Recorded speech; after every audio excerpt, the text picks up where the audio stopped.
Bien, merci beaucoup pour cette invitation. En tout cas, c'est toujours intéressant de venir parler des questions de démocratie directe hors de Suisse, parce que le débat se passe toujours un peu différemment, disons. Enfin, en Suisse, on a l'habitude de certains instruments de démocratie directe, mais dans d'autres pays, notamment en France, les expériences suisses sont toujours intéressantes. Je ne vais pas uniquement parler de la Suisse, évidemment, puisque on le disait tout à l'heure, pour l'essentiel, la Suisse est un État, un gouvernement représentatif, un État parlementaire comme les autres. Le pouvoir démocratique qui appartient aux citoyens est un pouvoir résiduel pour l'essentiel. Donc je vais parler plus généralement de la démocratie, de ses conditions, de ce qu'elle présuppose d'une certaine manière pour fonctionner, et en commençant par un certain nombre d'avertissements qui vous seront peut-être familiers, j'en sais rien, mais qui me semblent importants. Premièrement, même si à l'université on pense et on dit que je fais de la théorie politique, je ne vais pas faire ce soir de théorie de la démocratie, et pour une raison très simple, c'est qu'on ne peut pas faire de théorie de la démocratie, pour toute une série de raisons. La première des raisons, c'est que le terme de théorie vient du grec, comme la plupart des termes de pensée politique ou de philosophie politique, et signifie la contemplation. La théoria, c'est contempler quelque chose de l'extérieur. On ne peut pas contempler la démocratie de l'extérieur et penser y comprendre quelque chose. Et comprendre quelque chose à la démocratie que si on est à l'intérieur de la démocratie, c'est-à-dire à côté d'autres personnes qui ont une action, une pensée démocratique en même temps que nous. C'est-à-dire que la démocratie, on ne peut la penser et la faire que collectivement. Et pour une deuxième raison, qui là n'a pas seulement trait à la démocratie, c'est que la politique, elle est affaire, et ça je le reprends des écrits d'un philosophe que je vais sans doute souvent citer ce soir, qui est Castoriadis, elle est affaire de doxa, elle est affaire d'opinion. Quand Castoriadis dit que la politique est affaire de doxa, c'est pour l'opposer, en reprenant des termes grecs, ce qu'il appelle l'épistémé ou la techné. La politique n'est pas affaire de science, elle n'est pas affaire de technique, elle est affaire d'opinions qui se confrontent. Il n'y a pas de vérité dernière sur la démocratie, il n'y a que des opinions démocrates, des opinions antidémocrates, des opinions de droite et de gauche, pour faire court, qui vont devoir débattre, se confronter et ensuite décider.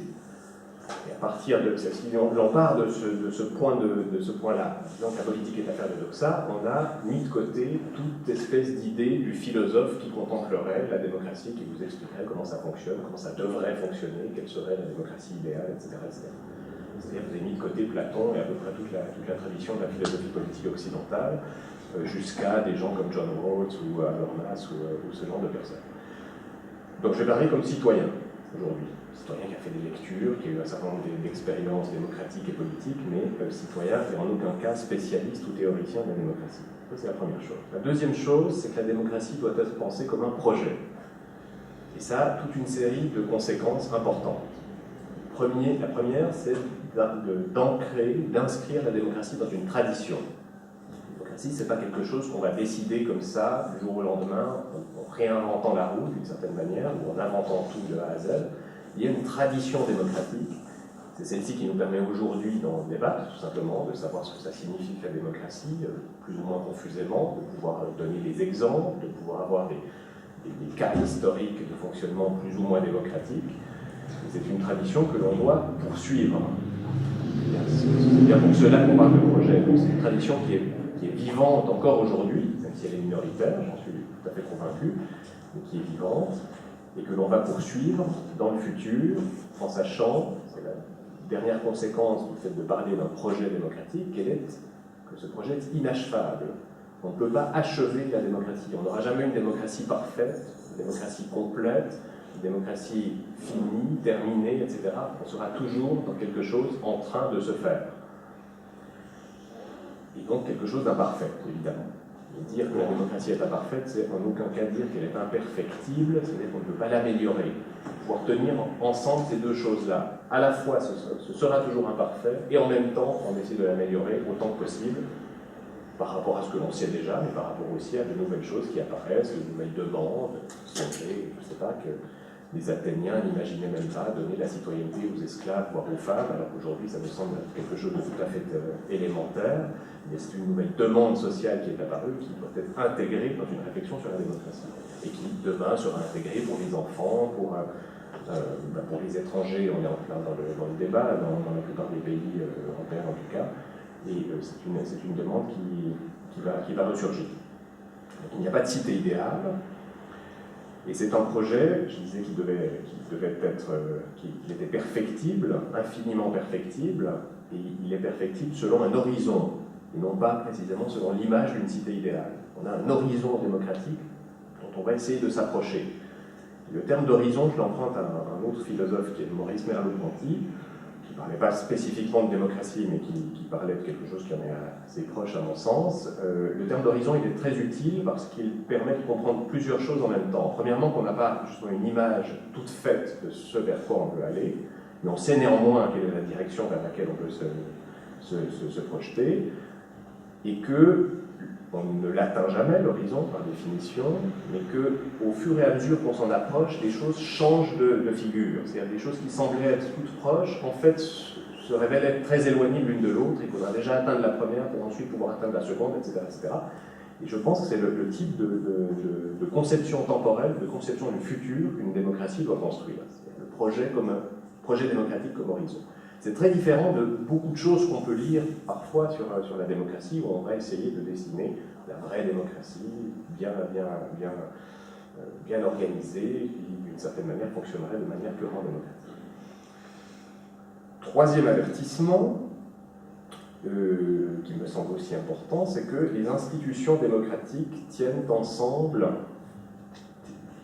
tout ensemble, d'une certaine manière, c'est qu'il faut toutes les prendre en même temps, et on ne peut pas commencer à choisir l'une ou l'autre en laissant de côté celles qui nous conviennent moins. Et en particulier, il faut se défaire de certaines conceptions. Je vais essayer de donner des métaphores pour vous faire comprendre de quoi je veux parler. Je ne pense pas que la démocratie doit être comprise comme une pyramide dans laquelle vous avez des institutions de base ou des éléments fondamentaux sur lesquels ensuite vous pouvez construire le reste de votre démocratie, en particulier ces éléments les plus visibles. Ce n'est pas non plus ce qu'on pourrait comparer une clé de voûte, quelque chose qui serait absolument nécessaire si vous l'enlevez, tout s'effondre.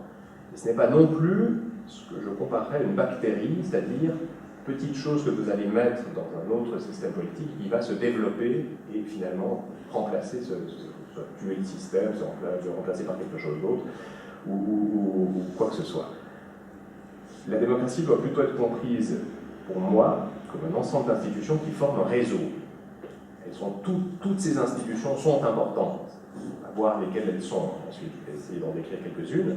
Elles sont toutes importantes. À la limite, si vous en enlevez une, ça continue plus ou moins à fonctionner, mais si vous en enlevez trop, là, ça se casse la figure. Et en même temps, chacune de ces institutions est dans des rapports avec les autres institutions qui sont toujours mouvants, que vous allez retrouver sous des formes extrêmement différentes d'un pays à l'autre, d'un cas historique à l'autre, etc., etc. Et je pense qu'il faut se défaire de l'idée qu'en faisant une petite réforme, on va réussir à en tirant un peu le fil, si vous voulez, à amener une démocratie telle qu'on la souhaite. Ça, je ne pense pas que ce soit possible. Il ne faut pas oublier en particulier qu'une démocratie repose sur un principe majoritaire, toujours, et qu'il est privé de sens, une contradiction dans les termes, d'imaginer mettre en place une démocratie à l'insu de la majorité, si vous voulez. C'est-à-dire la démocratie doit se mettre en place de manière démocratique, et donc ça ne sert à rien de dire, grâce à cette petite transformation que personne ne va voir, je vais réussir à mettre en place ma démocratie. C'est jamais comme ça que ça se passe. C'est évidemment en travaillant sur l'ensemble des institutions démocratiques, ce qui signifie que c'est extrêmement compliqué, évidemment, qu'on ne peut pas le faire seul, qu'on ne peut même pas le faire avec un petit collectif, mais que ce sont des mouvements beaucoup plus larges. Donc, ça signifie aussi, par rapport à ce que je vais vous dire aujourd'hui, qu'il n'y a pas de hiérarchie entre les propositions que je vais faire. Je ne vais pas dire, ça je pense c'est la chose la plus fondamentale, puis ensuite les autres sont un peu moins importantes. Toutes doivent être prises d'une certaine manière au même niveau, et il faut travailler sur toutes en même temps. Voilà pour les avertissements. Maintenant, passons aux choses sérieuses, si vous voulez, c'est-à-dire des définition, c'est pas vraiment une définition que je vais vous donner de la démocratie, ça aussi, ça ne vous surprendra peut-être pas tellement si vous avez déjà lu un petit peu sur ce sujet-là, mais je pense quand même qu'il faut rappeler les éléments fondamentaux. La démocratie, prenons l'étymologie tout simplement, c'est le kratos du démos, c'est-à-dire le pouvoir du peuple. Les deux termes font problème et nous ouvrent déjà tout un réseau problématique autour de la démocratie. Rappelons aussi qu'au moment où le terme est inventé en Grèce ancienne, c'est un terme qui cherche à discréditer la démocratie qui est en train de se mettre en place. C'est une espèce d'attaque, c'est un terme moqueur qui essaye de signifier qu'il est impossible justement que le démos ait le kratos, qu'on ne peut pas donner le pouvoir au peuple, c'est une espèce de contradiction. Ce serait une contradiction dans les termes, parce que le pouvoir appartient toujours à un petit nombre de personnes, c'est-à-dire, pour reprendre les termes grecs, une oligarchie, voire à une monarchie, c'est-à-dire quand une seule personne a le pouvoir. Donc, démocratie, c'est un de ces termes, c'est pas le seul, hein. Il y en a toute une série d'autres dans l'histoire du vocabulaire politique, mais c'est un de ces termes qui a commencé comme une espèce de stigmate qui a été récupéré par les démocrates eux-mêmes en disant ben non, le démos peut bien avoir le kratos. Prenons-les l'un après l'autre, kratos et démos. En commençant par la question du pouvoir, donc du kratos, c'est à la fois un pouvoir, ce qu'on appelle un pouvoir constituant, un pouvoir qui fait advenir une communauté au départ, ensuite bien sûr qui va transformer ce qu'on appelle aujourd'hui une constitution, mais ça a un sens beaucoup plus radical de parler de pouvoir constituant, donc c'est celui qui dit à partir d'aujourd'hui, cette communauté-là est une communauté politique démocratique. Pouvoir législatif, le pouvoir de se donner des lois, de les rédiger également dans une certaine mesure et surtout de les voter, et pouvoir gouvernemental, c'est-à-dire pouvoir de prendre les décisions les plus importantes, en tous les cas les plus importantes, qui affectent la communauté, le budget, l'entrée en guerre, toute une série de décisions de type gouvernemental qui ne sont pas des décisions exécutives, si vous voulez, mais qui sont de véritables décisions de contenu, qui, d'une certaine manière, doivent être mises au même plan que ce que l'on appelle traditionnellement le pouvoir législatif, c'est-à-dire ce qui aujourd'hui est fait par un parlement. De ces trois pouvoirs, c'est uniquement l'exécution qui peut être laissée à des magistrats. On verra tout à l'heure que dans une démocratie, il faut plutôt les tirer au sort que les élire, mais ça dépend encore des fonctions, mais c'est l'exécution des lois, l'exécution des décisions gouvernementales qui peut être laissée à des magistrats. Certes, un petit nombre de magistrats, voire un magistrat si c'est une décision qui n'est pas très importante, en aucun cas les décisions fondamentales sur ces trois niveaux, c'est-à-dire constituant, législatif et gouvernemental. Et dernier élément sur cette question du kratos, au minimum, le dernier mot doit appartenir au peuple dans une démocratie. Il ne peut peut-être pas décider de tout le temps, mais au minimum, lorsqu'il décide qu'il doit avoir le dernier mot sur telle décision gouvernementale, sur telle loi, sur telle modification de la Constitution, il doit pouvoir le faire dans toutes les circonstances. La question du démos, elle pose d'autres problèmes. Alors, c'est à la fois, depuis le départ, le peuple dans la double acception qu'il a toujours aujourd'hui, c'est-à-dire le peuple comme ensemble, le citoyen, communauté, etc., mais aussi la plèbe, la populace, c'est-à-dire le petit peuple, les pauvres, ceux qui sont en bas, qui sont dangereux, etc., la foule, d'une certaine manière. Mais c'est aussi le grand nombre. Dès la Grèce, on dit que la démocratie, c'est la loi du grand nombre, ce qu'on appelait en grec polloi, donc ceux qui sont les plus nombreux, qui évidemment ont généralement des caractéristiques, qui on prête des caractéristiques extrêmement négatives, notamment pas être attaché à l'ordre de la cité, être ignorant, être dépensier, changer d'opinion tous les jours, etc., etc. Ce qui d'ailleurs nous renvoie aux caractéristiques actuelles que l'on essaye d'enfermer dans le terme de peuple quand on parle de populisme. Lorsqu'on entend parler de populisme, c'est toujours pour stigmatiser ce plus grand nombre, c'est polloi, c'est-à-dire cette espèce de foule plus ou moins vagissante, qui est à un niveau quasi infrarationnel de réflexion, qui ne suit que ses émotions, etc., voire les hurlements d'un leader charismatique. C'est ce que vous allez trouver chez Gustave Le Bon dans La psychologie des foules, c'est ce que vous trouvez chez Schumpeter dans Capitalisme, socialisme et démocratie, et c'est l'idée fondamentale que se font tous les avocats du gouvernement représentatif du peuple lui-même. C'est-à-dire c'est un peuple qui n'est pas capable de réfléchir, c'est un peuple qui est dans un état de minorité, comme l'écrivait bien Kant à la fin du XVIIIe siècle, état de minorité, il n'est pas capable de se diriger, de se gouverner tout seul, il lui faut des guides, il lui faut des maîtres, il lui faut au minimum des parents, peut-être bienveillants, mais qui l'orientent d'une certaine manière. Donc vous avez ce premier problème autour de la notion de peuple, de disqualification de ce qu'il représente. Mais vous avez un problème dans l'autre sens, c'est-à-dire à partir du moment où le peuple se définit lui-même, il doit bien fixer des limites à qui fait partie du peuple. L'exemple athénien n'est pas tout à fait à l'honneur de la cité athénienne, puisqu'il y avait beaucoup d'exclus du peuple, y compris des gens qui vivaient à Athènes, les femmes, les enfants bien sûr, tous les esclaves, une partie des métokoi, donc des étrangers qui pourtant étaient établis à Athènes. Mais même si vous essayez de supprimer, d'intégrer ces catégories, donc en disant il faut donner le droit de vote aux femmes, il ne faut pas qu'il y ait d'esclavage, il faut faire voter les étrangers, etc., vous avez toujours, le problème se pose toujours, celui des limites du peuple, de ceux qui vont participer aux décisions. Le cas extrême qui nous permet de le comprendre, c'est de savoir si on doit faire voter les touristes de passage, c'est-à-dire est-ce que quand un touriste américain arrive à l'aéroport 2 semaines avant un référendum, lui donner un bulletin de vote en lui disant dans 2 semaines, si vous voulez voter, vous pouvez le faire parce que voilà, on a une discussion importante, mettez votre bulletin de vote dans l'urne si vous le souhaitez. C'est évidemment qu'il y a la réponse doit être non, mais en même temps, on peut imaginer toute une série d'arguments qui nous permettraient de répondre oui. On peut par exemple penser que l'élection du président américain devrait être faite par l'ensemble des citoyens de la planète, parce que son élection va avoir des conséquences sur à peu près tous les citoyens, demandez aux Syriens ou aux Irakiens ou aux Afghans aujourd'hui. Donc vous voyez, l'argument peut quand même être formulé, c'est-à-dire que le principe général qui me semble être le principe démocratique, à savoir que les décisions sont prises par celles et ceux qu'elles vont affecter, n'est pas un principe qu'on peut en toute rigueur appliquer à tous les cas.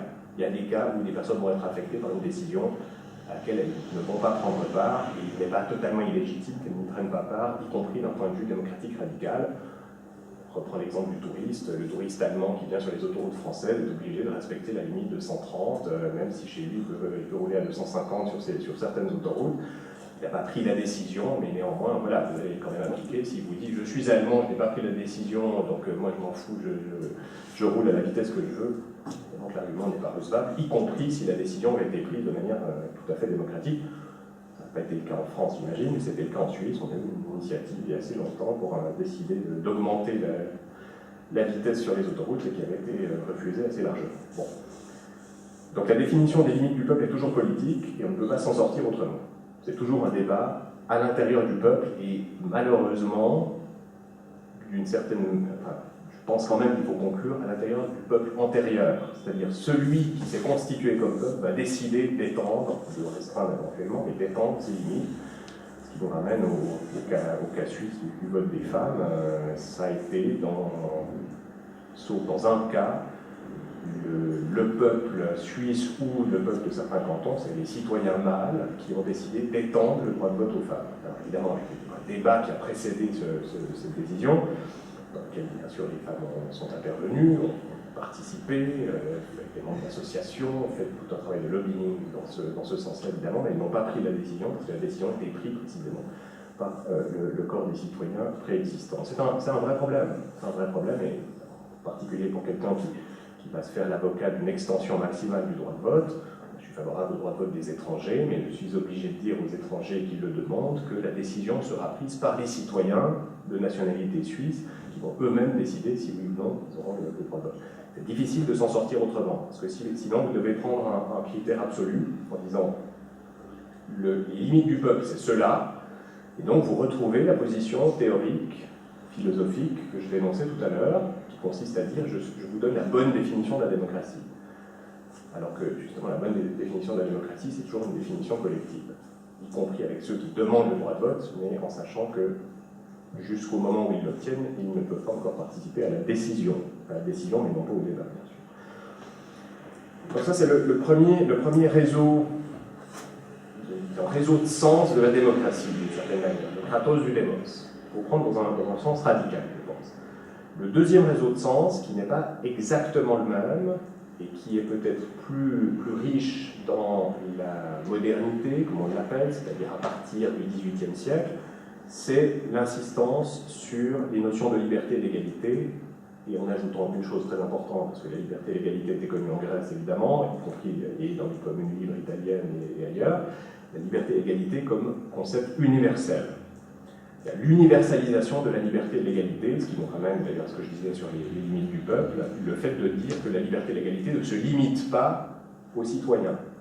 Vous avez dans l'histoire de la guerre du Péloponnèse de Thucydide des passages extrêmement violents où les citoyens athéniens disent aux autres cités athéniennes, aux autres cités de la Ligue athénienne, donc sous domination athénienne, il n'y a d'égaux qu'entre citoyens. Vous n'êtes pas nos égaux, on a le droit de vous massacrer, vous ne valez rien du tout, vous allez manquer des insectes, etc., puisque l'égalité et la liberté ne se comprennent qu'entre Athéniens. Ça, c'est un discours qui nous semble absolument scandaleux aujourd'hui, et qui l'est d'une certaine manière, parce que précisément, nous avons cette idée que la démocratie s'accompagne d'une universalisation de la liberté et de l'égalité, y compris donc aux cités qui sont sous domination athénienne. Je vous rappelle tous les débats qu'il y a eu pour la décolonisation en France. Évidemment que si un ultra-démocrate dans les années 50 était venu vous dire que de toute façon les Algériens ne sont pas de nos égaux parce qu'ils sont dominés, on les a battus une fois par nos campagnes militaires, donc en fait on ne peut pas parler de démocratie entre la France et l'Algérie, ce ne sont pas des citoyens, etc. Évidemment qu'il aurait été pris, et à juste titre, à mon sens, pour un fiefé réactionnaire et non pas pour un authentique démocrate. Mais ça, c'est un véritable héritage d'une tradition qui ne remonte précisément pas à la Grèce, mais qui remonte plutôt au XVIIIe siècle, ensuite au XIXe, au XXe.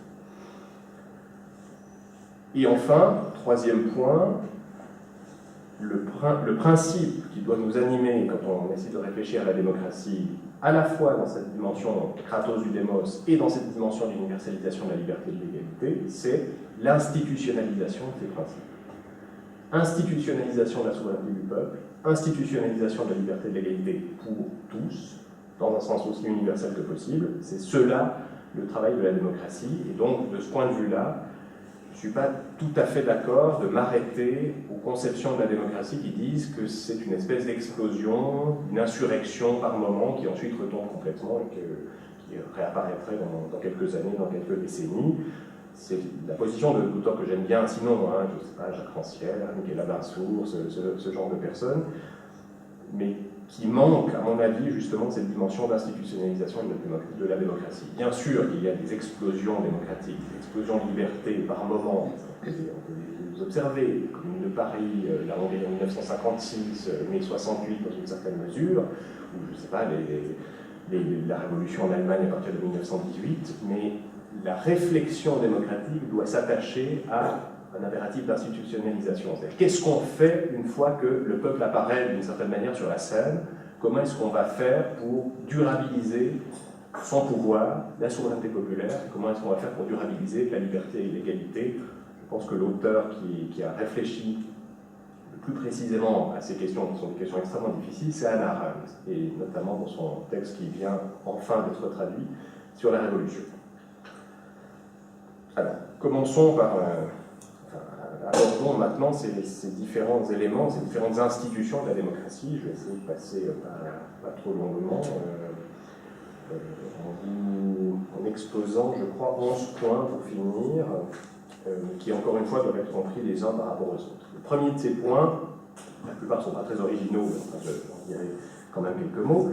Le premier de ces points, c'est la question de la participation. Elle est absolument fondamentale, évidemment. C'est une participation, non pas au sens de la démocratie participative, comme on la définit souvent, notamment en France, c'est-à-dire le maire crée un comité de citoyens pour savoir s'il doit planter des arbres sur un trottoir ou s'il doit faire passer sa ligne de tram 50 mètres plus loin. C'est la participation pleine et entière des citoyens à la position de la loi, à la décision de la loi et aux affaires politiques dans leur sens le plus général. Participation permanente. Ce n'est pas une fois toutes les 3-4 semaines qu'on va quand même un tout petit peu s'intéresser aux questions politiques, c'est une participation de tous les jours, de tous les instants pratiquement, et pas seulement évidemment dans ce qui relève le plus évidemment d'une décision démocratique, mais la participation c'est aussi lire le journal, c'est s'informer sur les affaires de la commune, les affaires du pays, sur les affaires internationales également, c'est discuter avec des collègues, discuter avec des amis, c'est parler des affaires politiques, etc. C'est-à-dire un vrai ethos politique réparti sur l'ensemble de la population.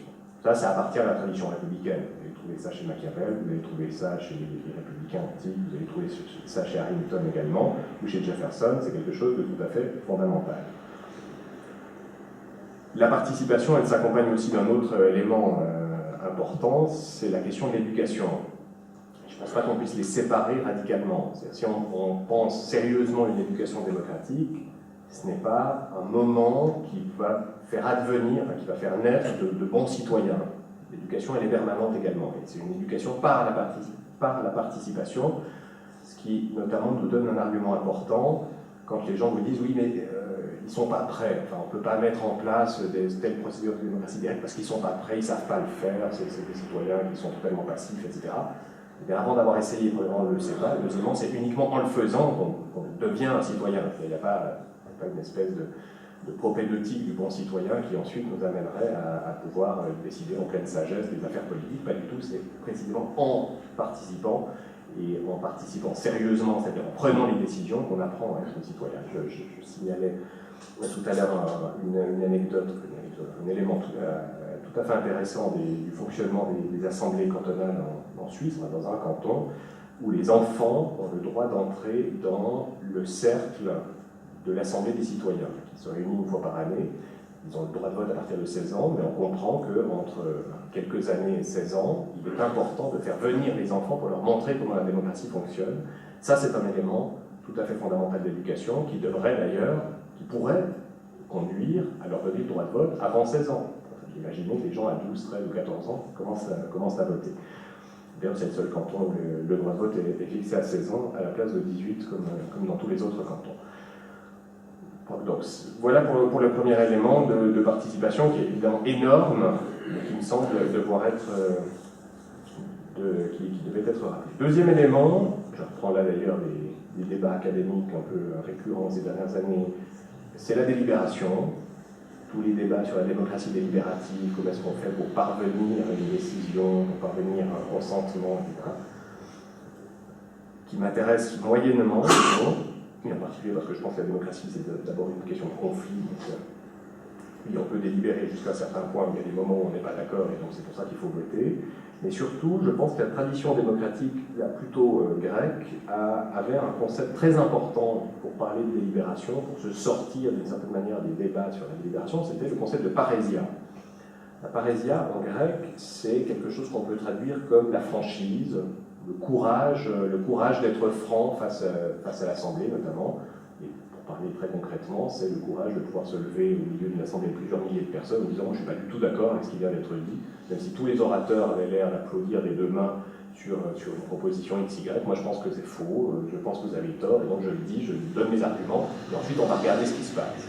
C'est vraiment une indépendance d'esprit poussée très loin, en sachant évidemment qu'on ne va pas suivre nécessairement le parésia, c'est-à-dire celui qui se sera levé, et que ce sera toujours une décision collective, évidemment, peut-être qu'il se lève pour dire une stupidité, que la décision est prise à 99,9% des voix, peu importe, mais il faut cette possibilité, il faut que dans l'éthos du citoyen, il y ait cette capacité à se lever, en mettant sa timidité, en mettant le manque de désirabilité sociale, de dire qu'on est en désaccord avec tout le monde, de côté, et en exprimant ses opinions.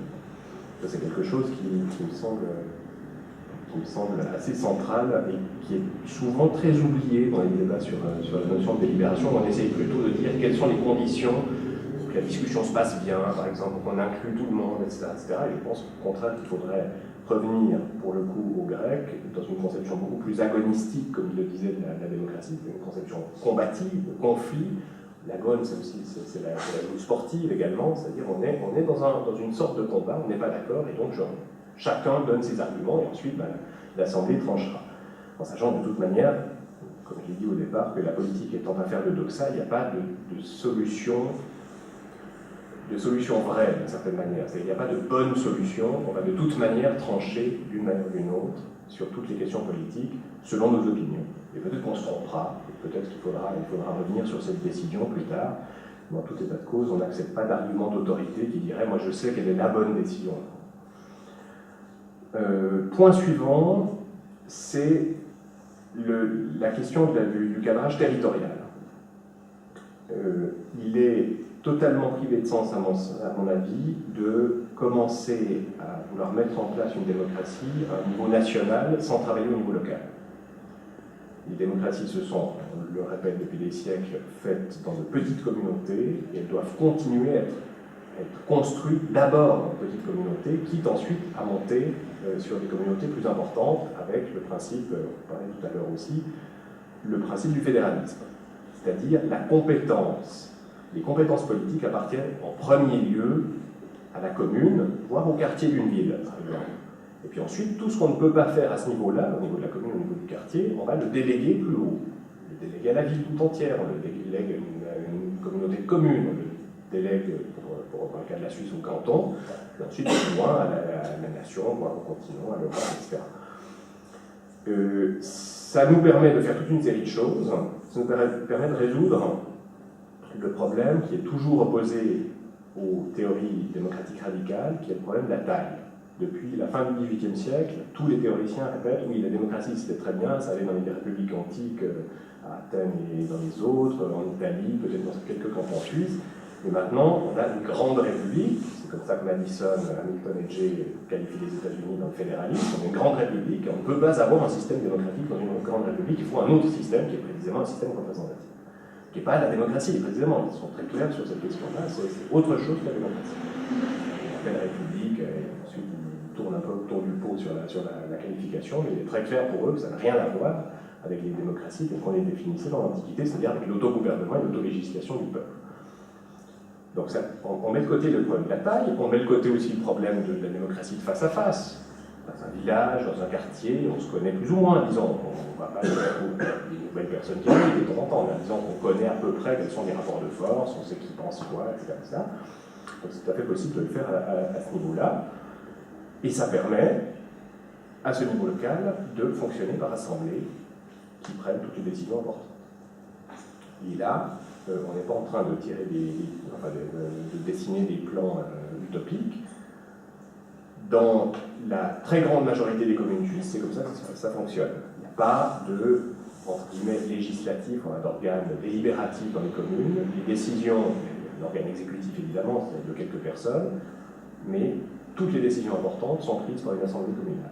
On a eu des cas ces dernières années, notamment dans les régions jurassiennes, sur l'implantation des éoliennes. Les communes ont toutes décidé, avec des assemblées communales, pas dans tout, c'est pas absolument toutes, parce que ça dépend des cantons, c'est essentiellement les cantons suisses allemands qui font ça, mais en l'occurrence, sur les éoliennes, je pense au canton du Jura, qui est un canton qui est tout au nord-ouest de la Suisse.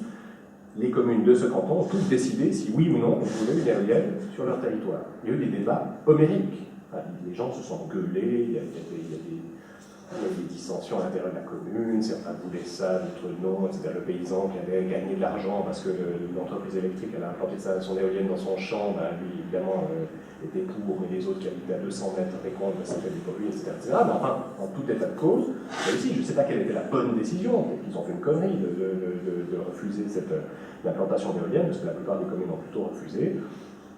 Mais il n'en demeure pas moins que c'est l'ensemble de la population, l'ensemble des citoyens, tout à fait la même chose, l'ensemble des citoyens qui a pris cette décision. Assemblée communale, c'est quelque chose de tout à fait imaginable, et elle se réunit de manière tout à fait régulière, encore une fois, dans la plupart des communes suisses, en dessous d'une certaine taille. À partir de quelques milliers d'habitants, généralement, on retrouve un organe délibératif avec un système un peu comparable à celui qui existe au niveau national, c'est-à-dire quand des décisions trop importantes sont prises, c'est un référendum communal, c'est les gens qui vont voter, mais non plus forcément dans une assemblée, mais peut-être dans une urne. Bon. Ça fonctionne pour les communes sans aucun problème. Maintenant, au niveau, pour ce qui est de la Suisse, au niveau cantonal, c'est-à-dire, bon, on a encore deux cantons. Dans les petits cantons en Suisse, on a encore des systèmes d'assemblée cantonale. Alors, c'est des cantons, aujourd'hui, il y en a un qui a 15 000 habitants, l'autre qui en a entre 40 et 50 000, et qui, une fois par année, se réunissent pour voter toutes les lois du canton, pour une année. peuvent aussi décider de se réunir plus souvent, mais traditionnellement c'est une fois par année, et la plupart du temps ils n'ont besoin que d'une réunion par année. Donc un dimanche par année, ils se réunissent dans le chef-lieu du canton, c'est plusieurs milliers de personnes tout de même, c'est assez comparable à ce qu'on pouvait voir à Athènes avec l'Assemblée des citoyens. Et pendant 2, 3, 4, 5, 6 heures, parfois, ils vont discuter des questions qui concernent leur canton. Donc ils décident de toutes les lois, ils vont décider des impôts, ils vont décider des dépenses, ils vont élire également les membres du gouvernement cantonal, qui sont réélus chaque année. Ils peuvent cumuler des mandats, mais leur mandat est remis au vote chaque année. Et puis ils peuvent faire des propositions sur une loi ou sur une autre. Dans un de ces cantons, justement, il y a une possibilité d'amendement. C'est quelque chose de tout à fait fascinant, qu'on peut aller voir d'ailleurs, et qui, encore une fois, et ça me semble être l'argument le plus important, fonctionne. Dans ces deux cantons, ça fait des siècles que ça fonctionne.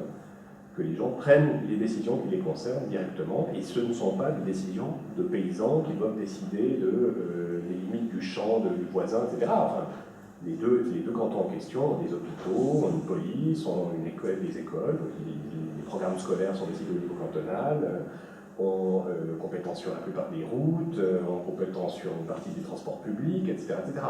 On est sur un type de décisions qui sont tout à fait comparables, je ne sais pas, aux décisions que la ville de Grenoble doit prendre jour après jour. Donc c'est quelque chose qui est, encore une fois, tout à fait imaginable. Ça existe quelque part, et ça existe encore aujourd'hui. Qui nous permet d'ailleurs d'écarter l'autre argument traditionnel contre la démocratie directe, le premier étant celui de la taille, que j'ai dit tout à l'heure, c'est l'argument de la complexité. Aussi, à partir de la fin du XVIIIe siècle, vous avez tous les théoriciens du gouvernement représentatif qui vous disent aujourd'hui, non seulement les républiques sont plus grandes, donc on ne peut pas se voir et on ne peut pas prendre des décisions nous-mêmes, mais en plus la société est devenue trop complexe pour qu'on puisse le faire. Les questions qui se posent à nous sont trop complexes, et donc on doit déléguer à des spécialistes, à des experts, à je ne sais pas qui, à des politiciens professionnels évidemment, pour qu'ils puissent décider à notre place, ou en tout cas simplifier les problèmes et ensuite présenter quelques options. L'argument ne tient pas du tout, à mon avis, sur plusieurs plans. Évidemment, c'est de prendre les citoyens pour des demeurés finis de penser qu'ils sont incapables de comprendre ces problèmes-là. C'est deuxièmement supposer beaucoup de compétences chez les parlementaires, qui, eux, pourraient tout à fait s'emparer, je ne sais pas, de la gestion du parc nucléaire français beaucoup mieux que les citoyens, ou s'emparer de la gestion je ne sais pas, de la négociation d'un traité international ou autre chose, ce qui est généralement faux. Je ne sais pas si vous avez déjà discuté avec des parlementaires de ces questions-là. Généralement, ils ont un niveau de connaissance qui est un peu alarmant. Et surtout, c'est faire fi aussi du fait que la plupart des questions politiques, une fois qu'elles ont été traitées en effet par des spécialistes quand il le faut, je ne suis pas en train de dire qu'on doit mettre au référendum le plan de construction de la centrale nucléaire ou du barrage XY, bien sûr que non. Il y a des experts pour ce genre de choses, mais ensuite la décision de construire la centrale ou le barrage, ou de construire une ligne de chemin de fer, ou de construire quelque chose d'autre, est une décision politique qui ne demande aucune compétence particulière, en tout cas une expertise. Il s'agit de contrebalancer un certain nombre d'arguments, et on va le faire dans les discussions, dans les débats, avec les personnes qui défendront une position ou une autre, et ça ne pose strictement aucun problème. Et je le dis aussi parce que, en tant que Suisse, j'ai vécu assez régulièrement ce genre de situation, où on se retrouve dans des débats qui peuvent paraître assez techniques, mais on se rend compte très bien que derrière, ce sont des questions politiques relativement simples. On a notamment dû décider à plusieurs reprises, on devrait le refaire l'année prochaine, sur l'extension de ce qu'on appelle les accords bilatéraux de la Suisse et de l'Union européenne. Extension, pourquoi? À cause précisément des élargissements successifs de l'Union européenne. D'abord au 10 nouveaux membres en 2004, ensuite à la Roumanie et la Bulgarie il y a 3-4 ans à peu près, et ensuite à la Croatie cette année, donc on va voter l'année prochaine.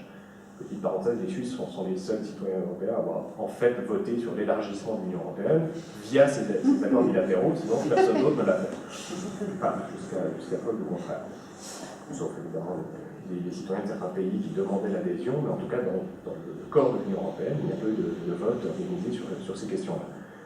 Ce sont des accords qui font, je ne sais pas, 200, 300 pages, c'est énorme, c'est extrêmement compliqué pour entrer dedans, mais on sait très bien que les problèmes politiques ne sont pas ceux-là. Il ne s'agit pas de lire jusqu'à la dernière virgule quel est le contenu de ces accords. Il y a des questions de libre circulation des personnes, il y a des questions de dumping salarial, par exemple, les syndicats sont toujours là derrière, mais il y a aussi des questions, je ne sais pas, encadrées en termes plutôt nationalistes, il ne faut pas qu'on ait une invasion étrangère, enfin, c'était l'argument du conduit polonais en France il y a quelques années, enfin, ce genre de choses, et ces différents arguments politiques sont utilisés par les citoyens pour décider sur un plan purement politique, et non pas sur un plan de technique, d'expertise, de technique de négociation d'accords internationaux. Bon. Alors je pense que l'argument de la complexité, c'est quelque chose qui ne tient pas, enfin, qui ne permet pas de mettre de côté les décisions par démocratie directe. Et j'ajoute une dernière chose, c'est que j'ai toujours eu l'impression, en lisant le mode de fonctionnement, à la fois le mode de fonctionnement et le monde dans lequel vivaient les petites démocraties antiques et médiévales, que notre monde est infiniment plus simple que le leur.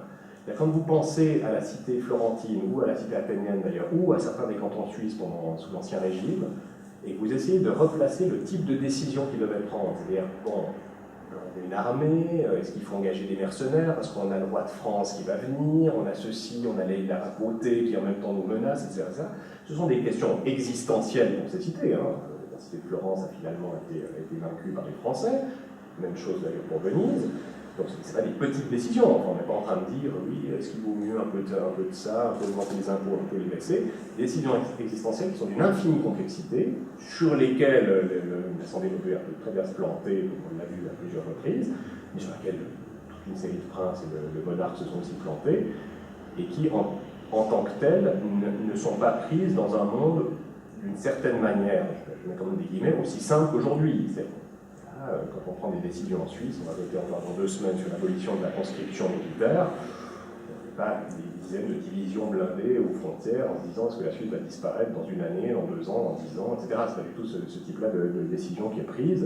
Et donc on n'est pas du tout dans le même type de complexité politique que pouvaient avoir ces cités-là. Donc je pense vraiment que c'est un argument qu'il faut rejeter, en tout cas qu'il faut analyser avec beaucoup plus de précision que la plupart des personnes qui le font, enfin qui l'utilisent, le font.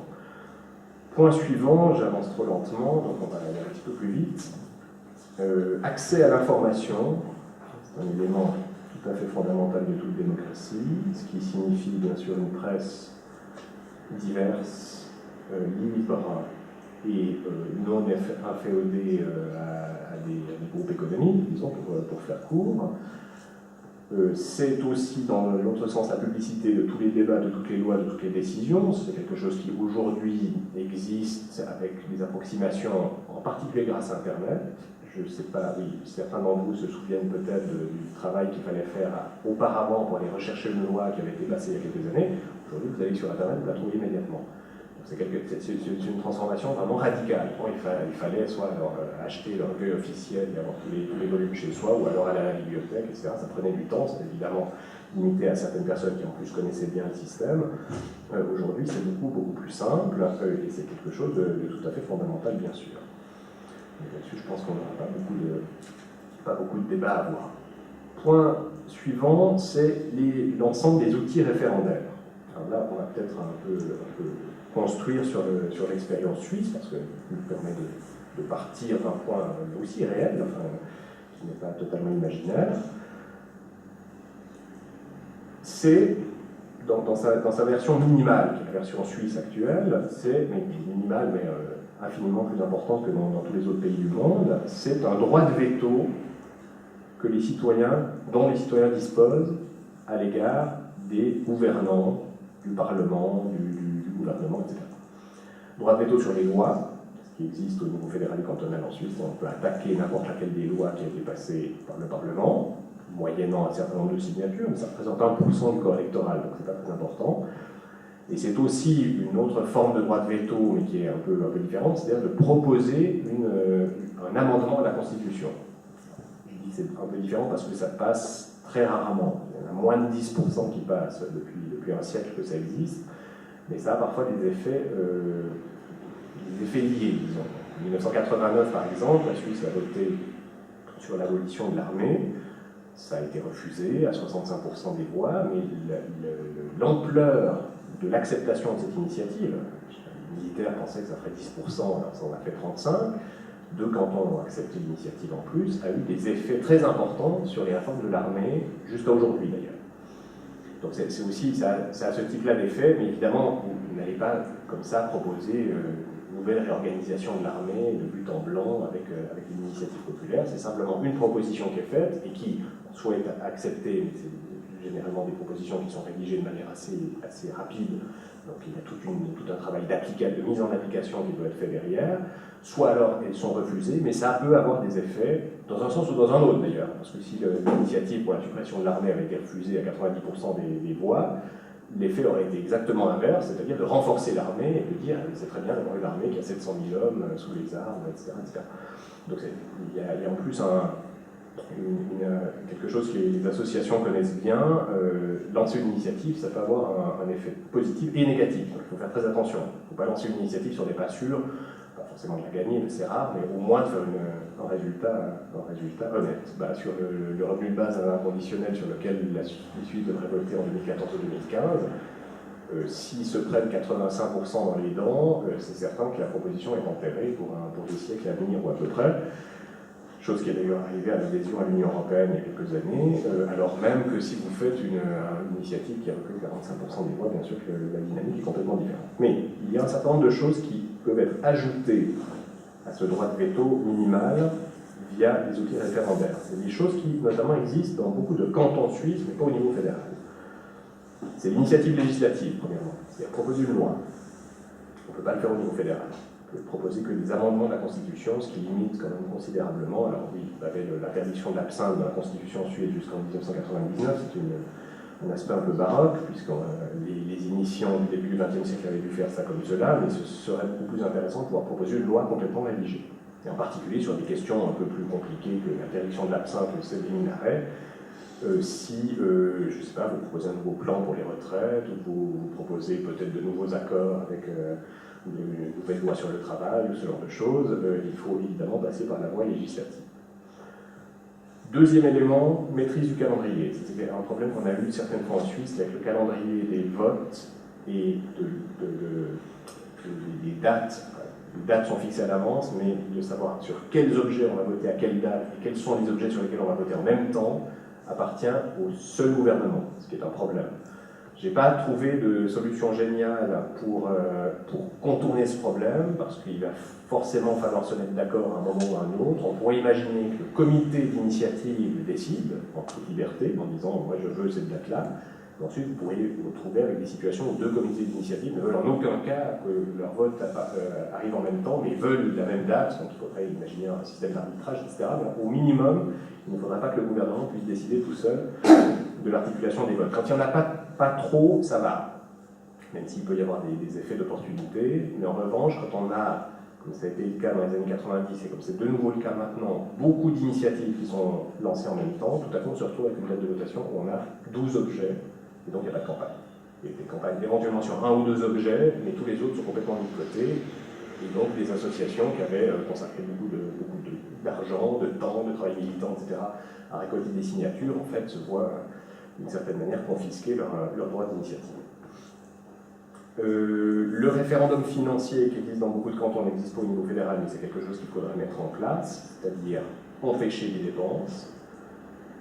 La dernière fois qu'on a pu voter sur quelque chose de similaire au niveau fédéral, c'était contre l'achat précédent d'avions de combat, et le groupe, l'association qui s'y opposait avait dû lancer une initiative constitutionnelle pour attaquer cet achat. Donc l'initiative disait: est-ce que vous êtes favorable à l'interdiction d'achat d'un avion de combat entre 1990 et 2000, ou quelque chose comme ça? Donc ça aurait été un article de la Constitution, il fallait voter oui si on était contre les avions et non si on était pour, etc. C'était un peu compliqué. Non, finalement ça n'avait pas passé. Mais avec un référendum financier, c'est quelque chose qui pourrait être imaginé beaucoup plus simplement.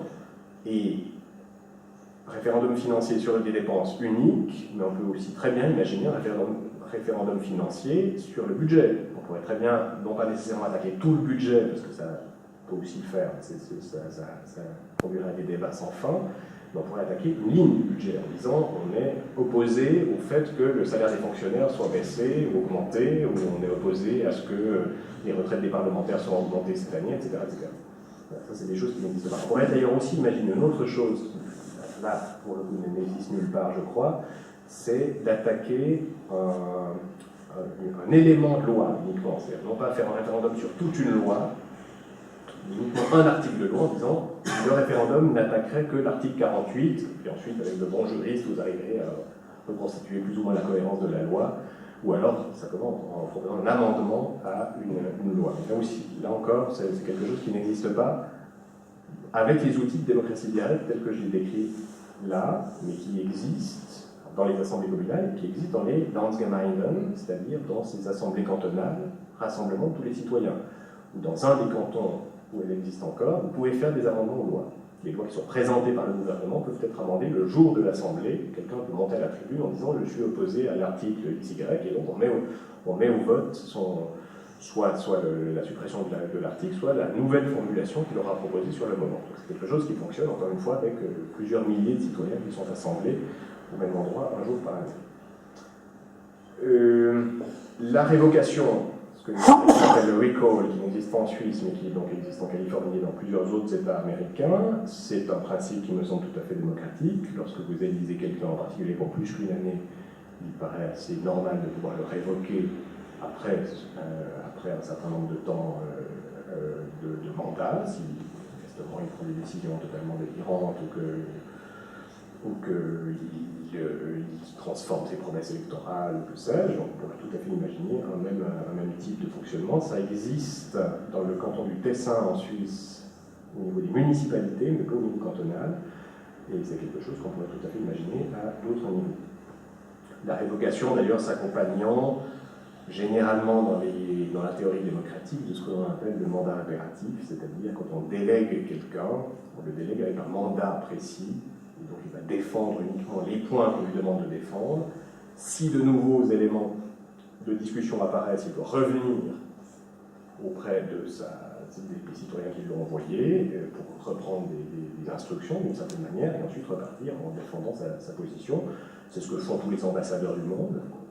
Vous envoyez un ambassadeur, il ne va pas commencer à prendre des décisions tout seul en disant oui, j'ai été désigné comme ambassadeur, maintenant je peux prendre toutes les décisions qui me changent par rapport à mon pays. Pas du tout, il va toujours revenir, téléphoner aujourd'hui, mais revenir pour prendre des instructions, évidemment, et c'est quelque chose qui existe dans la plupart des systèmes fédéralisés un peu radicaux, que ce soit plutôt au niveau des syndicats, par exemple, de certains partis politiques, et également dans certaines communautés qui étaient très décentralisées, où là aussi on envoyait toujours un des citoyens qui allait défendre une position. Ça ralentit considérablement les discussions, évidemment, mais ça assure aussi qu'il n'y a pas tout à coup de nouvelles propositions qui apparaissent comme ça pour essayer de passer en douce une réforme dont les autres ne voudraient pas. Et enfin, deux dernières propositions qui là aussi n'existent pas en Suisse ni ailleurs, je crois, mais qui pourraient être sur lesquelles il serait intéressant de réfléchir. C'est premièrement des référendums à choix multiples, donc non pas oui et non, puisque actuellement c'est ça, mais oui, ou alors oui mais sans tel article, non mais par contre on peut récupérer telle ou telle autre chose, et il faudrait imaginer un système qui puisse faire sortir des majorités sans effet de type Condorcet, c'est-à-dire tout à coup la majorité qui sort en fait ne convient à personne, et qui permettrait peut-être de sortir de situations référendaires qui des fois sont un peu difficiles à gérer, puisqu'on est obligé de s'opposer à quelque chose, en même temps n'étant d'accord avec une bonne partie de la proposition, mais parce qu'il y a juste une chose en trop, etc.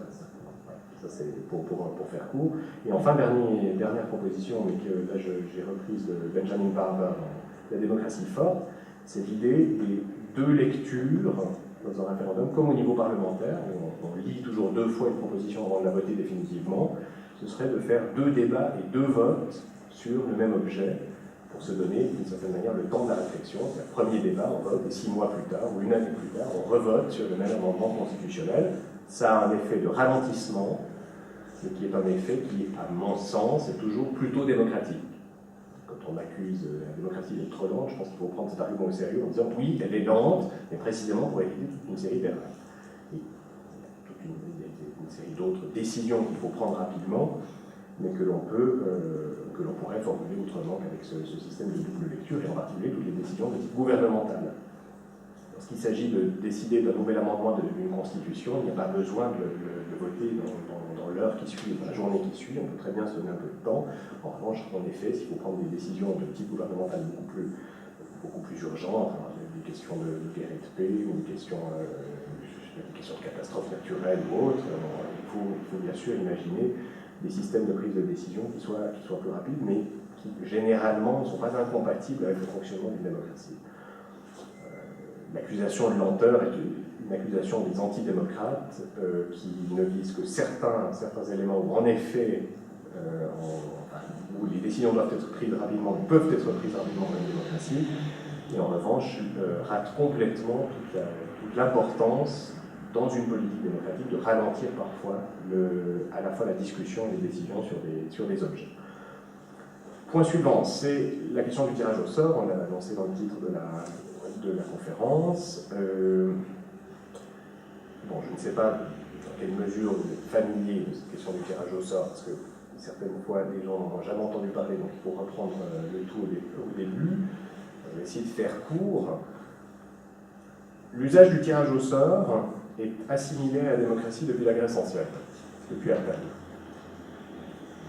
C'est encore une évidence que comprennent à la fois Montesquieu et Rousseau au XVIIIe siècle.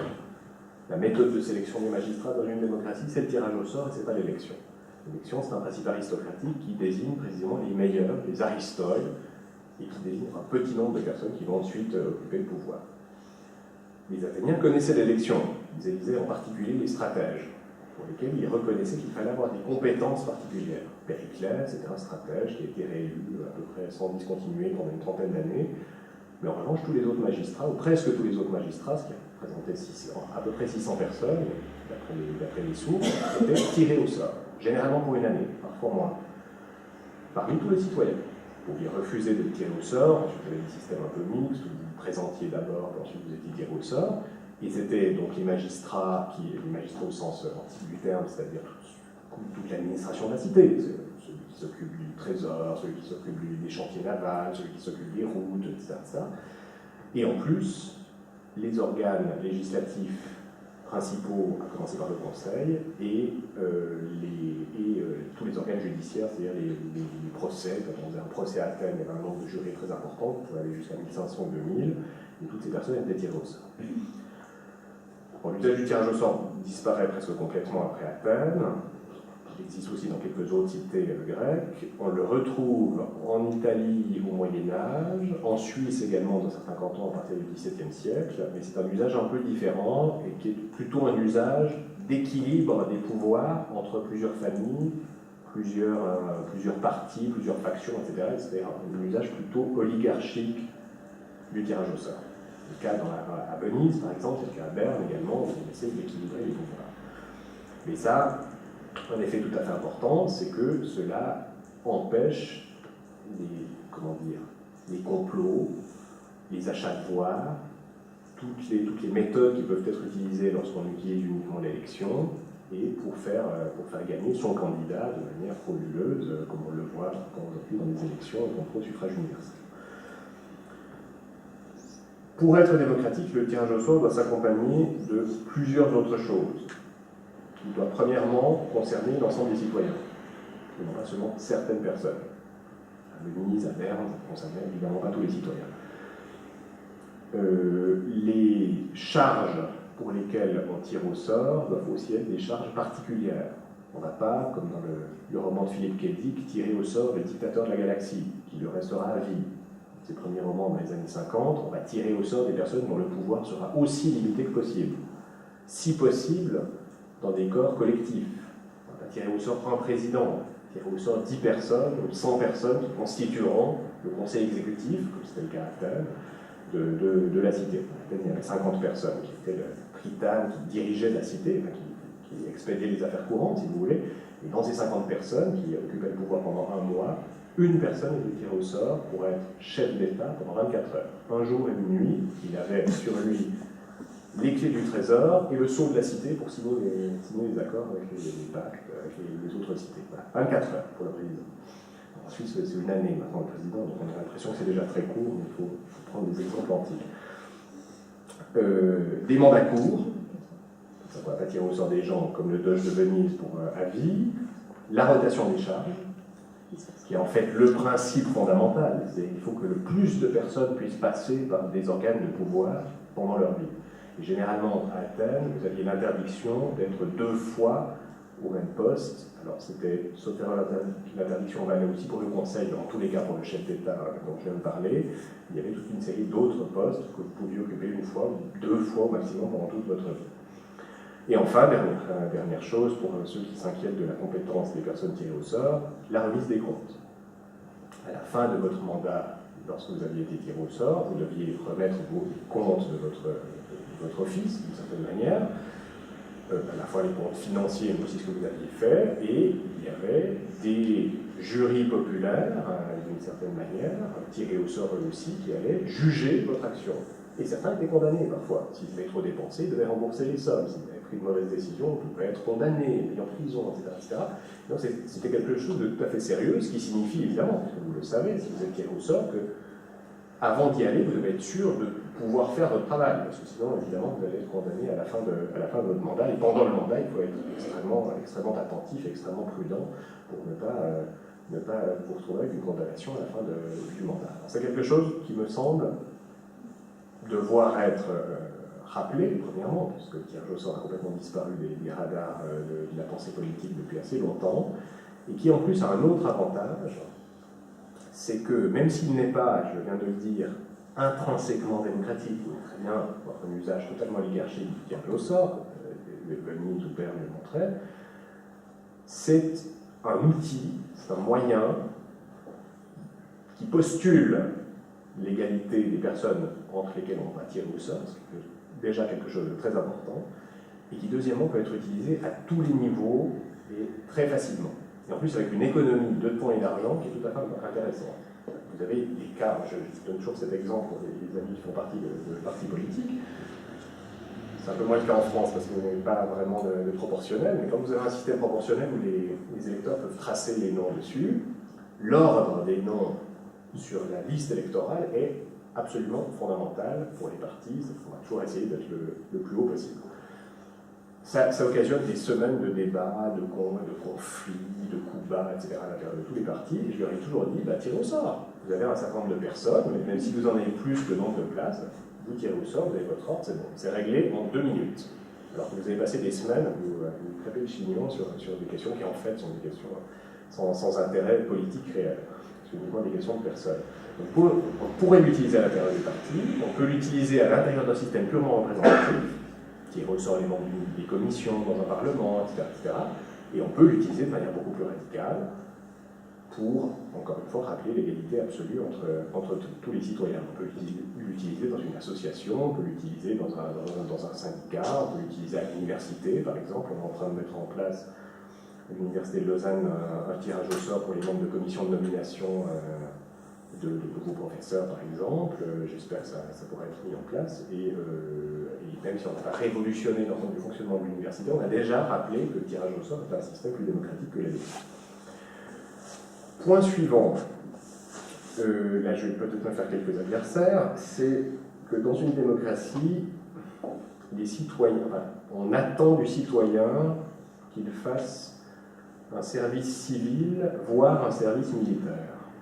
C'est une vieille revendication républicaine. On doit quelque chose à sa cité.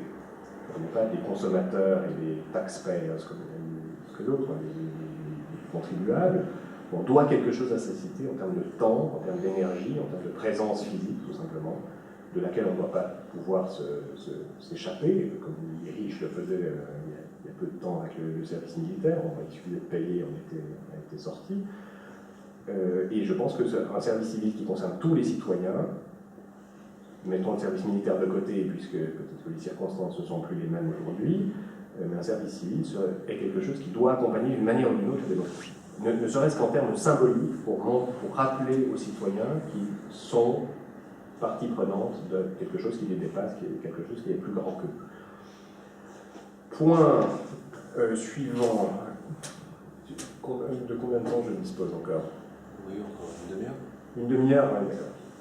C'est grave. Point suivant, que moi, si je devais construire une théorie, je mettrai peut-être en premier parce qu'il me semble tout à fait fondamental, c'est la question économique.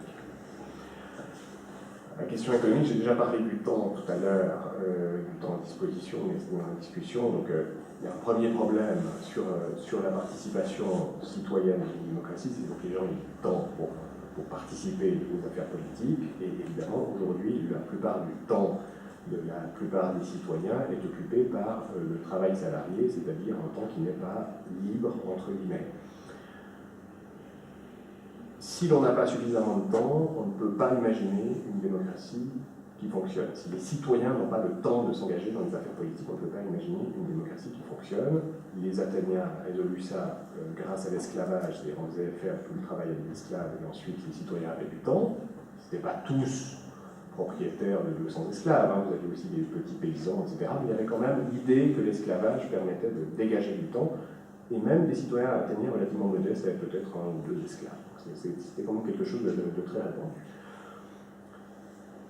Donc il faut une organisation économique qui permette de soutenir le fonctionnement de la démocratie, organisation économique qui passe, pour le dire très rapidement, par une réduction massive du temps de travail et une redistribution de ce temps de travail aussi égalitaire que possible. C'est la première chose. Ensuite, ça a deux autres conséquences. Le fait de penser ensemble la démocratie et l'économie, c'est, premièrement, à l'intérieur des lieux de travail, à l'intérieur des entreprises, des bureaux, des usines, de l'université, de l'école, etc., de la fonction publique, c'est l'autogestion. Le fonctionnement démocratique du lieu de travail lui-même. On se rassemble à l'Assemblée générale pour prendre toutes les décisions importantes, les gens sont payés, les salaires sont décidés en Assemblée générale, si possible, avec des différences de salaire aussi faibles que possible. Les décisions d'investissement sont prises en Assemblée générale, etc. etc. Ça a déjà fonctionné à certaines reprises. On a même vu en 1956 tout un pays fonctionner avec des conseils d'entreprise, en fait, en Hongrie. On l'a vu en France dans les années 70 avec l'IP, qui a fonctionné en autogestion pendant quand même relativement longtemps. Ce n'est pas juste 3 semaines, ils ont complètement réorganisé la production, fait de nouveaux modèles, etc. Et ils sont vendus à peu près partout en France. Donc ça, c'est le premier élément de l'autogestion dans les entreprises. Il y a un deuxième élément dont on n'arrive pas à se sortir et qui pose des problèmes à la réflexion démocratique, c'est la planification économique. C'est-à-dire les décisions d'investissement, y compris à un niveau national, voire continental. Où est-ce qu'on met les investissements principaux? Est-ce qu'on investit dans les énergies renouvelables? Est-ce qu'on investit dans la bagnole? Est-ce qu'on investit dans le BTP? Est-ce qu'on investit ici ou là, etc. etc.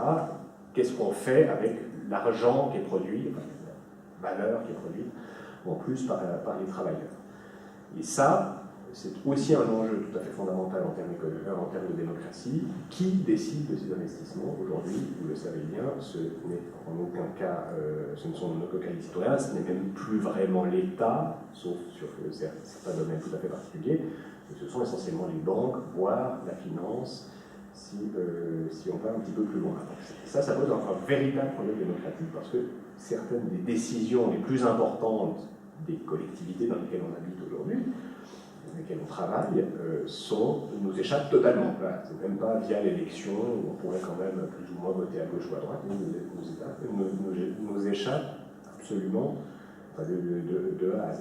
Donc ces deux éléments sont importants. Je disais que ça pose un problème parce que la planification économique, elle doit se penser à un niveau relativement large. On ne peut pas construire une usine de fabrication de ciment ou des hauts fourneaux, je ne sais pas quoi, ou une usine de fabrication de locomotives et de wagons dans n'importe quel petit village. Donc ça doit être des décisions qui sont prises au niveau, je disais, national, ça peut être éventuellement vaguement infranational sur une partie du pays, mais en tous les cas, ça doit être des décisions relativement larges qui nous renvoient à ce que je disais tout à l'heure sur la nécessité de fédéraliser les décisions. Il faut que les décisions puissent remonter, d'une certaine manière, que la compétence puisse remonter à un niveau qui permette de prendre ce type de décision.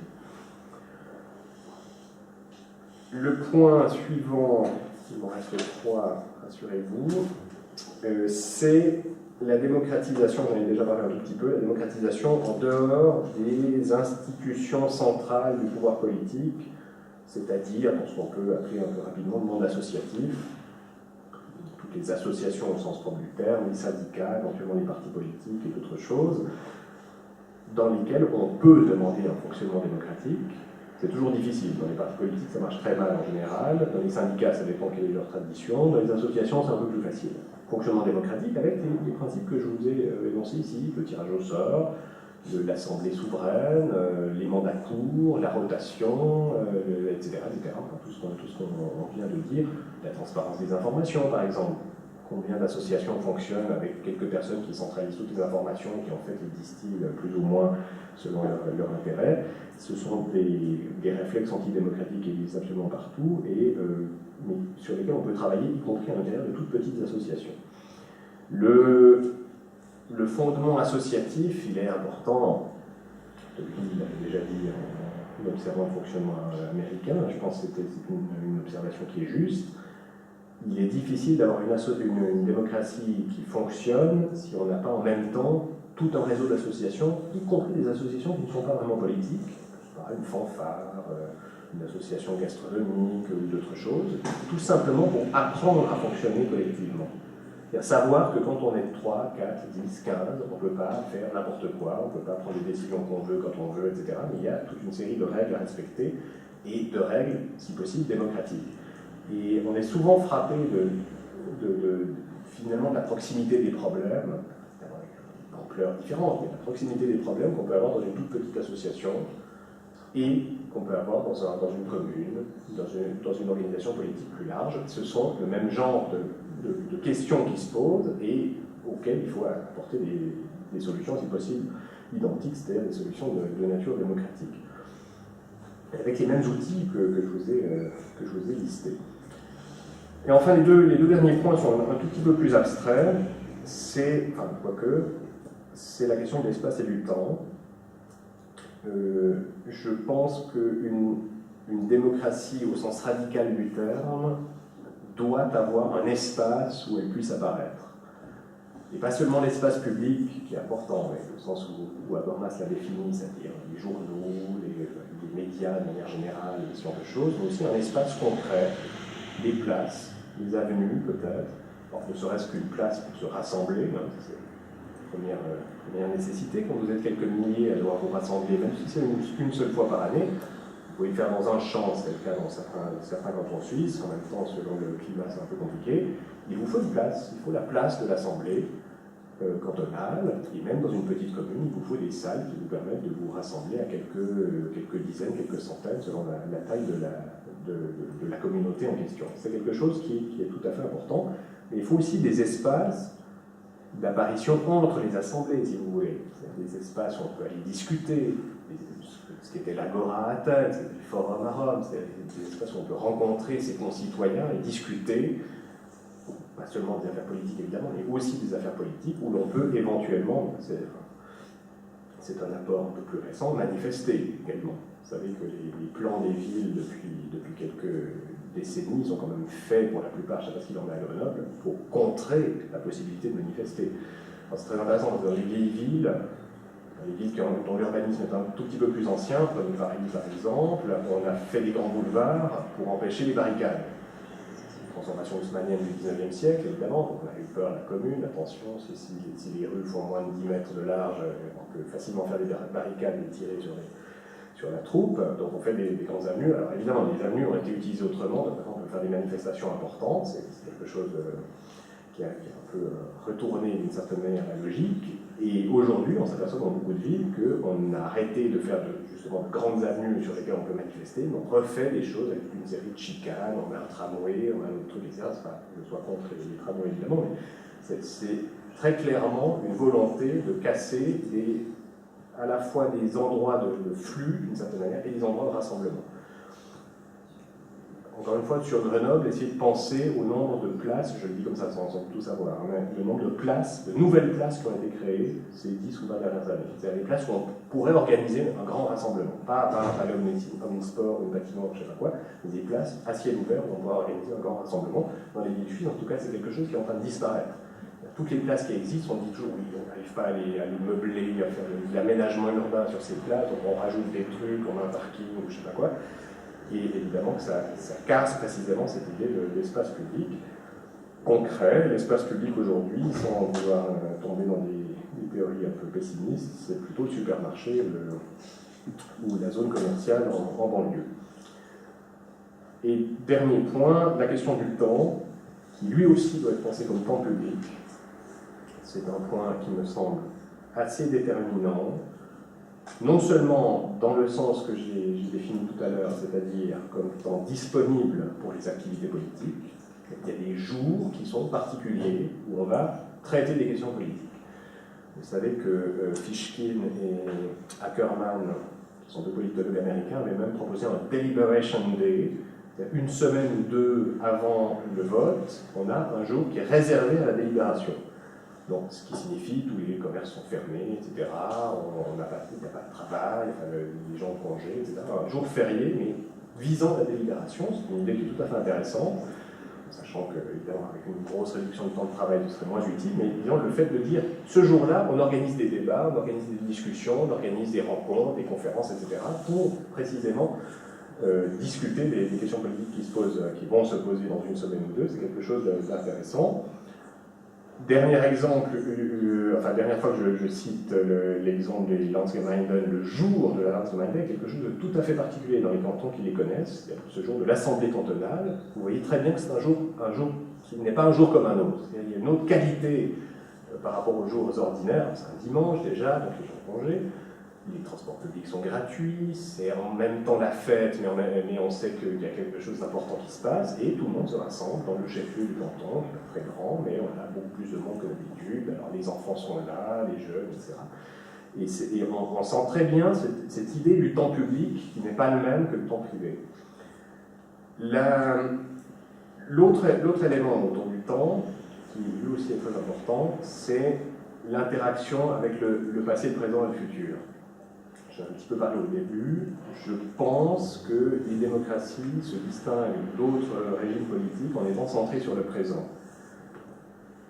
Le présent de la décision d'abord, le présent de l'action démocratique, c'est dans le présent qu'on peut agir démocratiquement, c'est pas dans le passé, dans le futur, on agit dans le présent. Et le rapport que l'on peut tisser à partir de là avec le passé et le futur doit être compris différemment. Alors, premièrement, sans inféodation du passé et du futur sur le présent, il ne faut pas que version ultra-conservatrice, le passé doit déterminer le présent, ou version révolutionnaire, utopiste, je ne sais pas, ou catastrophique dans l'autre sens, le futur doit nous dicter ce que l'on va faire dans le présent. Pas ça, et il faut avoir pour le passé un rapport mémoriel sur ce qu'a signifié la démocratie dans le passé, qu'est-ce que c'est que la tradition démocratique, qu'est-ce que c'est que cet héritage démocratique qui nous vient du passé précisément et qu'on cherche à aller plus loin. Et sur le futur, j'en ai parlé tout à l'heure, c'est la question de l'horizon qui me semble bien résumer le type de rapport au futur que l'on peut tisser dans une démocratie. Alors, quelques conclusions pour terminer, ensuite on va pouvoir passer à la discussion, parce que c'est ça qui est la chose la plus intéressante. Je l'ai rappelé à plusieurs reprises, ce que je viens de vous dire n'est pas purement imaginaire. On n'est pas en train de faire de la sculpture sur nuage ou d'essayer d'imaginer ce que serait une cité idéale. On a eu des exemples historiques, on en a encore aujourd'hui, qui nous montrent que la plupart de ces choses sont possibles. Il faut aussi inventer, bien sûr, il faut rajouter un certain nombre de choses, mais que ce soit le tirage au sort, que ce soit les mandats impératifs, que ce soit la révocation, c'est des choses qui fonctionnent. On peut très bien mettre en place, y compris dans un pays comme la France, ou au niveau local, comme à Grenoble. Deuxième conclusion, et là, d'une certaine manière, je donne raison aux adversaires de la démocratie. La démocratie est en effet un régime désordonné. Ce n'est pas un régime où toutes les choses sont bien à leur place. C'est un régime où les choses sortent un petit peu, dépassent, refusent d'être mises dans un cadre, que ce soit le peuple dans son entier, que ce soit les partis du peuple, que ce soit les citoyens eux-mêmes, que ce soit les règles démocratiques. Elle est risquée, peut prendre de très mauvaises décisions d'un point de vue démocratique, y compris si tout est respecté, si tout le monde a participé, tout le monde a compris, on peut prendre de mauvaises décisions allant jusqu'à des catastrophes, ce qui nécessite ce que l'on appelle un principe d'autolimitation dans les démocraties. Il faut savoir qu'on peut tout faire, mais ne pas tout faire, précisément. Savoir qu'il n'y a pas de limite absolue à notre action, comme peuple, comme collectif, comme ensemble, en sachant qu'on ne doit pas faire tout ce qu'on peut faire. Et enfin, dernier élément important, la démocratie elle est mortelle, elle peut disparaître. et peut disparaître, évidemment, par des attaques extérieures, soit par les antidémocrates locaux, soit par d'autres cités, d'autres pays, etc., mais elle est aussi mortelle à l'interne. Elle n'est pas auto-immune, si vous voulez. Elle peut très bien mettre fin à elle-même par des décisions déplacées, ou alors même des décisions explicites. Et donc il faut toujours être très attentif, très vigilant à la possibilité de disparition de la démocratie. Et qui doit toujours être, d'une certaine manière, laissée ouverte. Si vous ne voulez pas la laisser ouverte, ça signifie que vous devez emprisonner tous les antidémocrates, toute personne qui manifesterait contre la démocratie devrait être éliminée le plus vite possible, etc. C'est pas du tout ça, évidemment. Il faut à la fois accepter que les antidémocrates soient là, tout en sachant qu'on doit les combattre précisément sur le plan des arguments et sur le plan politique. Ça nous amène à une autre conclusion importante, c'est que la démocratie n'a pas de garantie ultime en dehors d'elle-même. Au sens propre, c'est une anarchie, anarché, quand il n'y a pas de fondement, de commencement, c'est le sens du terme arché. La seule source de la loi, c'est la communauté elle-même. C'est ce que les Athéniens savaient très bien, qui faisaient commencer toute leur loi par une formule en grec qui signifiait « il a semblé bon au peuple et au conseil de décider cela ». Et il a semblé bon reprend le verbe grec qui se nomme édoxé, c'est-à-dire qui renvoie la doxa. L'opinion du peuple et du conseil était que cette loi devait être passée. C'est pas l'opinion, c'est pas la position des religieux, les prêtres, ou un dieu qui nous aurait dit qu'il fallait faire ceci ou cela, ou les ancêtres, ou que sais-je encore, ou les règles de la raison, c'est l'opinion du peuple et du conseil. On ne peut pas aller plus loin en termes de légitimation. C'est une question, c'est quelque chose de tout à fait important de se rendre compte que justement la garantie ultime est dans la communauté elle-même et pas en dehors, ce qui, encore une fois, nous renvoie à une nécessité d'auto-limitation. Enfin, avant-dernier point, ça c'est encore une fois le Suisse qui parle, la démocratie, les prises de décision démocratiques n'assurent aucune victoire politique, y compris pour les démocrates. Vous être à gauche ou à droite ou ailleurs, ou démocrate chrétien ou que sais-je, la démocratie ne vous donnera jamais, pas nécessairement raison. Ça a été une erreur parfois de certaines personnes à gauche de dire quand tout le peuple pourra voter et décider, ben voilà, on sera majoritaire, on gagnera tous les coups parce qu'on est justement pour, enfin, notre politique est favorable aux petites gens, aux pauvres, etc. Ce n'est pas du tout le cas, évidemment. La démocratie peut être au moins aussi souvent conservatrice, voire réactionnaire que progressiste, être très xénophobe par moment, très ouverte à d'autres, etc. Ça dépend, comme toujours, un peu de la composition du peuple et pas mal des campagnes et des valeurs politiques qui sont agitées par les uns et par les autres, mais en aucun cas partir du principe que pour gagner sur tel point, il faut passer par la démocratie, tel point politique assez réduit, c'est toujours une erreur. C'est-à-dire que la démocratie pourra très bien vous donner tort, y compris sur des choses comme introduire un nouvel instrument de démocratie directe. On l'a vu souvent en Suisse. L'initiative législative au niveau fédéral a été proposée à plusieurs reprises, elle a toujours été refusée par la population, par les citoyens eux-mêmes. Il y a toute une série d'autres éléments qui ont été refusés. Les Landsgemeinden, c'est un autre exemple intéressant, de 3 cantons en Suisse ont été supprimés par les Landsgemeinden elles-mêmes à la fin des années 90.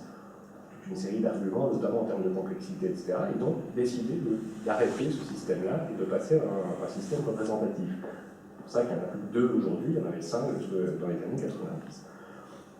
Donc voilà, ça ne garantit absolument rien. Et enfin, dernière chose, en forme de dernière conclusion, je pense que lorsqu'on est démocrate et qu'on défend une démocratie radicale, il faut réussir à penser 2 choses totalement contradictoires, c'est que la démocratie est à la fois forte et fragile. Et en même temps, sur tous les éléments, elle a une grande force, mais en même temps une grande fragilité. Il faut en permanence réussir à s'appuyer sur sa force et essayer de limiter ses fragilités d'une manière ou d'une autre, mais c'est évidemment un problème qui se repose à chaque fois en des termes différents. Voilà, je vous remercie et j'attends vos questions.